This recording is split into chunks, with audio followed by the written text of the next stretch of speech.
esse conceito de facilitação, ele é tão importante, mas tão importante, que até os não osteopatas estão muito atentos com isso em processos de reabilitação. Então, nesse consenso internacional de tendinite, que foi publicado em 2012, já tem alguns dizeres importantes, que recentes evidências suportam que o aumento da hiperexcitabilidade espinhal em pacientes com dor crônica de tendinopatia, eles têm mostrado essa relação, eles têm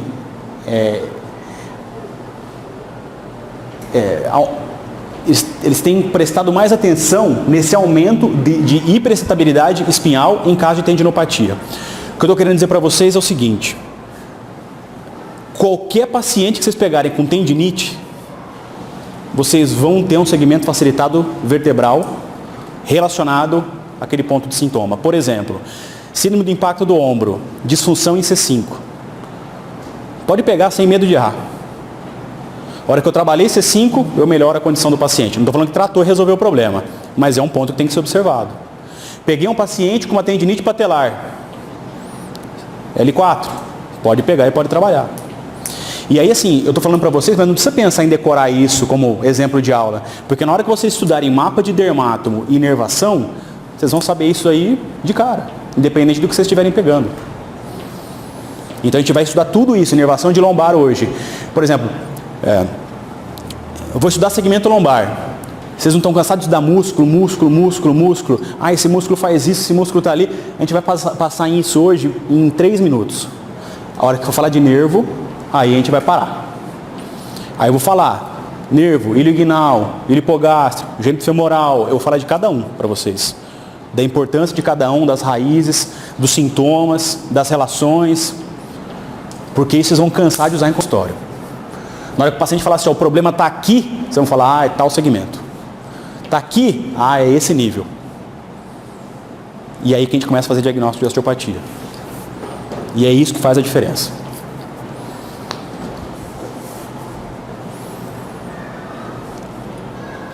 Esse é um conceito também super importante de osteopatia, que ele coloca a gente até às vezes um pouco em xeque com o conceito atual de tratamento.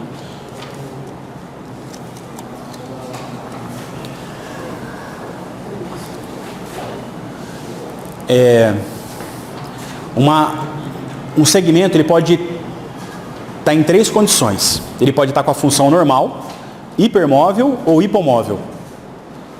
Normal, mexe de mais ou mexe de menos. As doenças, quando eu falar doença, pensa em tendinite, artrose, hérnia de disco. Doenças são condições de hipermobilidade ou de hipomobilidade?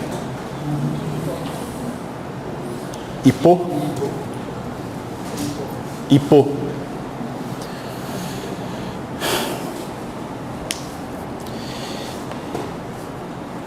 Imagina que nós somos aqui funcionários de uma fábrica de costura. E cada um tem uma função específica. Um tem que fazer a manga, costurar a manga, o outro tem que pregar botão, o outro tem que passar o terno na hora de finalizar o processo de costura. E, por algum motivo, eu e a Lúcia falamos assim, a gente não vai trabalhar hoje.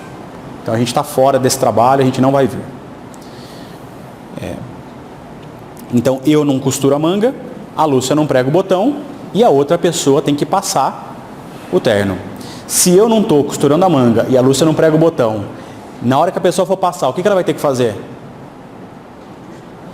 Antes de passar, ela tem que costurar a manga, pregar o botão e passar. Ela fazia uma função, agora ela tem que fazer 3. Costurar a manga, pregar o botão e passar. E eu e a Lúcia não vamos trabalhar, porque a gente não quer, porque a gente, por algum motivo, a gente resolveu não trabalhar hoje.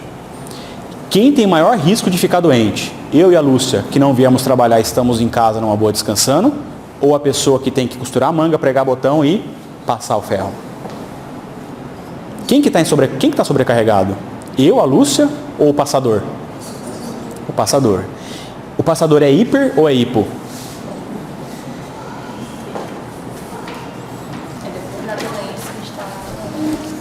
Ele é hiper. A doença é uma condição de hipermobilidade. Ela é o estresse. É onde a estrutura foi danificada devido a uma quantidade muito grande de estresse. É onde a estrutura está sobrecarregada. A hipermobilidade é onde tem a sobrecarga. Hérnia de disco, hipermobilidade. Artrose, hipermobilidade.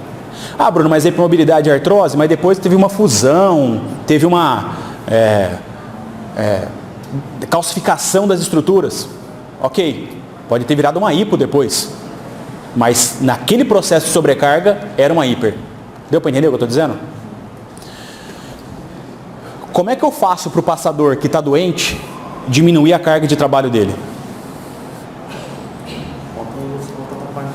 Eu preciso pegar eu e a Lúcia, voltar a fazer a nossa função, porque aí ele volta a fazer só o que ele tinha que fazer antes, que era passar roupa. Enquanto ele só passava roupa, estava tudo bem. Da onde que ele dançou? Quando ele teve que passar roupa, costurar e pregar botão. Então, enquanto eu e a Lúcia não voltamos a trabalhar, o passador está trabalhando em sobrecarga. O paciente tem uma dor lombar. Faz um movimento para mim. Aonde que dói? Aqui, ó.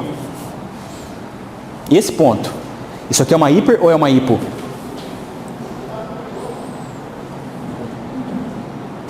É uma hiper. Por que é uma hiper? Porque está em sobrecarga com o movimento. Aqui está sobrecarga. Qual que é a causa da hiper? Uma hipo. Aonde está a hipo? Não sei. E eu só sei que eu não preciso tratar aqui. Porque aqui é quem está em sobrecarga. E aonde que a gente trata? Aqui. Não é?